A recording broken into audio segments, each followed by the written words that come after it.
Masyarakat di perbatasan negara Indonesia dengan Timur Leste masih belum tersentuh listrik.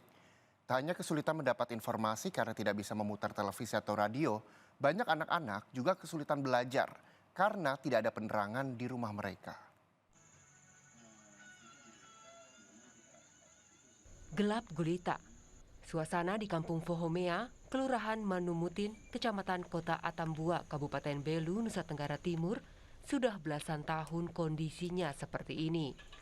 Dikala matahari mulai terbenam, warga mulai masuk ke dalam rumah untuk menyalakan lampu dari minyak tanah untuk menerangi sebagian isi rumah. Tidak hanya satu rumah yang mengalami kondisi ini, namun satu kampung yang dihuni 67 kepala keluarga belum pernah tersentuh listrik. Anak-anak yang akan menghadapi ujian sekolah biasanya terpaksa belajar berkelompok ke salah satu rumah temannya yang memiliki lampu tenaga surya. Lantaran lampu ini memiliki penerangan yang lebih dibandingkan lampu dari minyak tanah. Ini dari 2008 sampai sekarang belum ada lampu.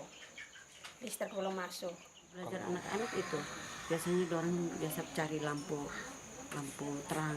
Jadi malam biasanya ajak teman yang satu dengan teman yang lain biasa cari lampu untuk mereka belajar. Kami sudah ajukan ke pemerintah, buatkan satu proposal buat pemerintah, tapi sampai hari ini belum terjawab. Masyarakat di Kampung Fohomea tak hanya memikirkan nasib anak-anak mereka yang kesulitan belajar, namun juga memikirkan masa depan mereka yang kesulitan informasi karena tak tersentuh listrik. Liu Sikone, Kompas TV, Belu, Nusa Tenggara Timur.